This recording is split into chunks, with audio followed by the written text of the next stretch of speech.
வணக்கங்க. இன்றைக்கி நம்ம ஒரு வித்தியாசமான சட்னி ரெசிபி பார்க்கலாம். அதுக்கு 1 டேபிள் ஸ்பூன் உளுத்தம்பருப்பு, 1 டேபிள் ஸ்பூன் கடலைப்பருப்பு சேர்த்து பொன்னிறமாக வறுத்துக்கலாம்.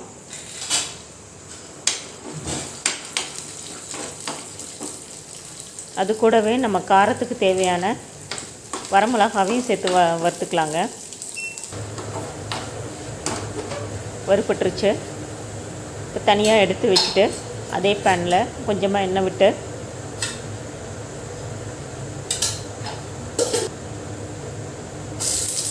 ஒரு பாதி பெரிய வெங்காயத்தை கட் பண்ணி வச்சுருக்கேன். அதை போட்டு வதக்கலாம். அதோட ஒரு மீடியம் சைஸ் தக்காளியை சேர்த்து வதக்கிக்கலாம்.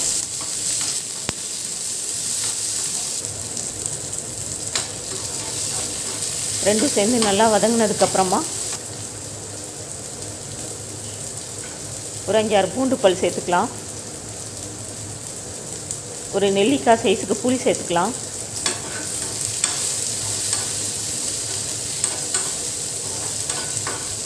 நல்லா வதங்கினதுக்கப்புறம் நல்லா ஒரு பெரிய முள்ளங்கியே நான் இந்த மாதிரி துருவி வச்சுருக்கேன்.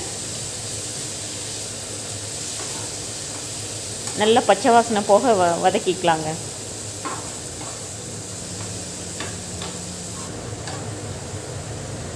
இது வதங்கும்போது நம்ம உப்பு அதெல்லாம் சேர்க்கக்கூடாதுங்க.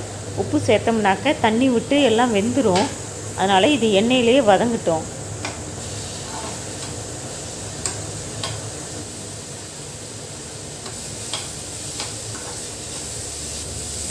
வதங்கினதுக்கப்புறம் நமக்கே தெரியும்.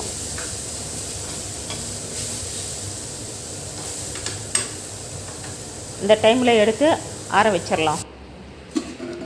இப்போ ஒரு மிக்ஸி ஜாரில் எடுத்து ஆறின முள்ளங்கி சேர்த்து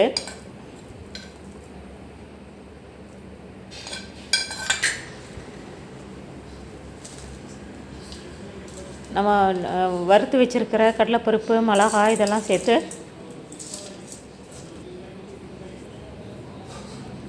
பெருங்காயம், தேவையான அளவு உப்பு போட்டு அரைச்சிட்டு வந்துடலாங்க. இந்த வீடியோ உங்களுக்கு பிடிச்சிருந்ததுன்னா லைக் பண்ணுங்கள், ஷேர் பண்ணுங்கள், சப்ஸ்கிரைப் பண்ணுங்கள். பாருங்கள், அரைச்சாச்சு. ஒரு அருமையான துவையல் ஆயிடுச்சு. இது சாதம், இட்லி, தோசை எல்லாத்துக்குமே சூட்டபுளாக இருக்குங்க. நீங்களும் இதே மாதிரி செஞ்சு பாருங்கள். தேங்க்யூ.